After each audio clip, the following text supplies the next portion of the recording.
Mestre Jesus estabeleceu certa feita uma metodologia através da qual nós podemos verificar se o nosso caminho ele está sendo ou não luminoso.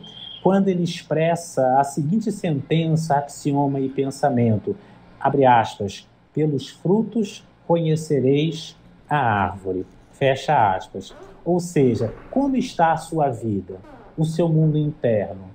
Como você lida com as dificuldades, com as outras pessoas? Você serve mais como pedra de tropeço, como peso morto, ou como alavanca, como sustentáculo, como coluna, como elemento de iluminação ou de luminosidade para aqueles que estão à sua volta? É pelos frutos que se vai conhecer a árvore, não propriamente pelas folhagens, que existem muitas parecidas, não pelas raízes que estão submersas e escondidas em geral por debaixo do solo, não pelo caule ou pelos galhos, mas se vai verificar propriamente a natureza, a substância, a direção de uma árvore, ou seja, de um caminho, de uma via de conexão, ou mesmo de um modo interno equilibrado através dos próprios frutos. E estes frutos vão ser de diferentes naturezas. Não existe um único fruto na natureza.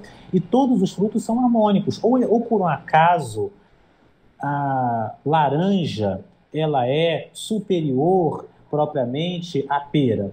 Não, são apenas frutas diferentes. Então, o indivíduo pode estar num caminho e ser completamente harmônico, e um outro indivíduo pode estar noutra via e ser uma pessoa muito harmônica. Uma pessoa pode ser muito mística, conhecedora de diferentes técnicas esotéricas, altamente conectada segundo a sua própria linguagem com os mestres, e ser uma pessoa desarmônica, desajustada, desequilibrada, perturbada pelos quatro cantos por diferentes entes astrais sombrios, enquanto que uma outra senhorinha lá no interior do sertão brasileiro pode simplesmente ser aquela senhorinha que vai na igreja todos os domingos na missa e que às 6 horas da tarde dobra o seu joelho para rezar o texto e que nunca tenha lido qualquer livro esotérico, seja muito mais evoluída, harmoniosa, feliz e sirva muito mais grata por um arcanjo superior que viesse e lhe dissesse, olha, está aqui, essa é a sua missão de vida, cumpra. Na verdade, a nossa missão de vida é redescoberta, é redefinida todos os nossos dias. Ou seja,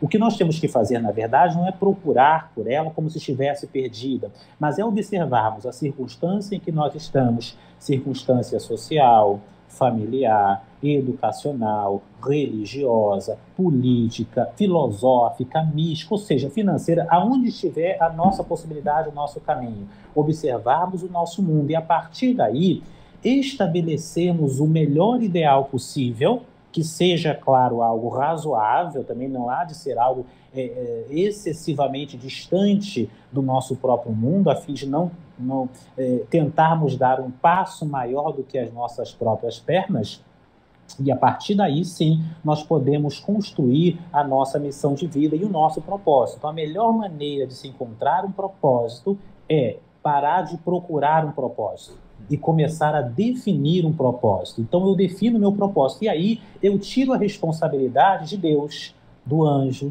do mestre, do guru, tiro a responsabilidade das cartas, do oráculo, seja ele qual for, tiro a responsabilidade do acaso ou da grande sincronicidade cósmica, eu coloco a responsabilidade, trago-a novamente para as minhas próprias mãos. Quem tem que definir o meu propósito hoje, o meu propósito esse ano, o meu propósito de vida? Sou eu mesmo. Espaço para todos que expressem do jeito que bem entenderem. Só que eu anotei uma pergunta aqui que é muito importante do primeiro passo de definir o propósito.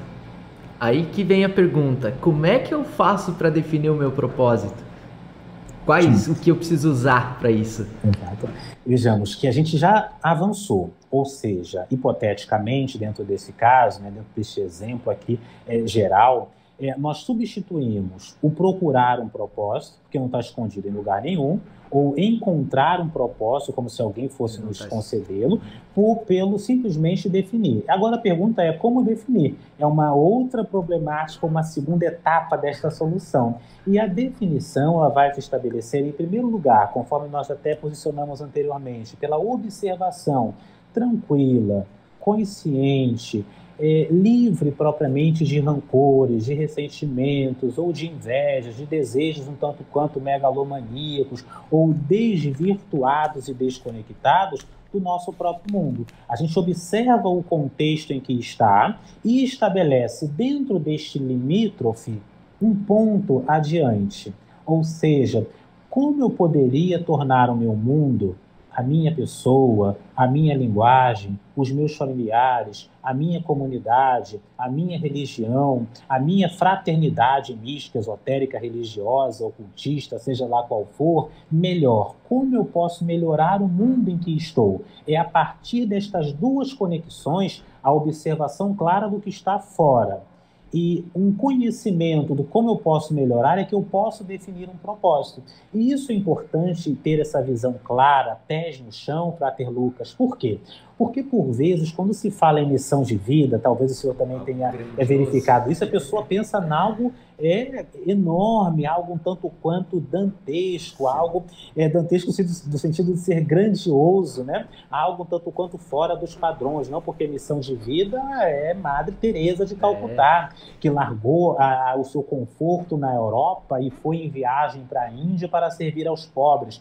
Missão de vida, na verdade, é um Francisco Cândido Xavier, que abandonou tudo, enfim, para ali trabalhar na sua mediunidade voluntária. Missão de vida é sempre algo um tanto quanto distante, né? Vamos aqui tomar Mahatma Gandhi, né? Missão de vida é um Nelson Mandela. Não, missão de vida vai se fazer, e esses indivíduos estavam dentro do seu próprio contexto, a missão de vida vai se dar exatamente no contexto em que nós estamos. Quando nós procuramos algo muito além do nosso mundo, nós estamos procurando algo além, e, na verdade, para além das nossas próprias forças, dos nossos próprios talentos, dos nossos próprios merecimentos, do nosso próprio contexto. E, por vezes, é isto que nos permita aqui um ditado popular, Frater, dar com os burros na água. Não sei se o senhor já ouviu isso. Ou seja, nos faz justamente dar um passo maior do que as nossas pernas, nos fazendo propriamente ter que colocar em movimento um esforço tal que não condiz com a nossa própria evolução.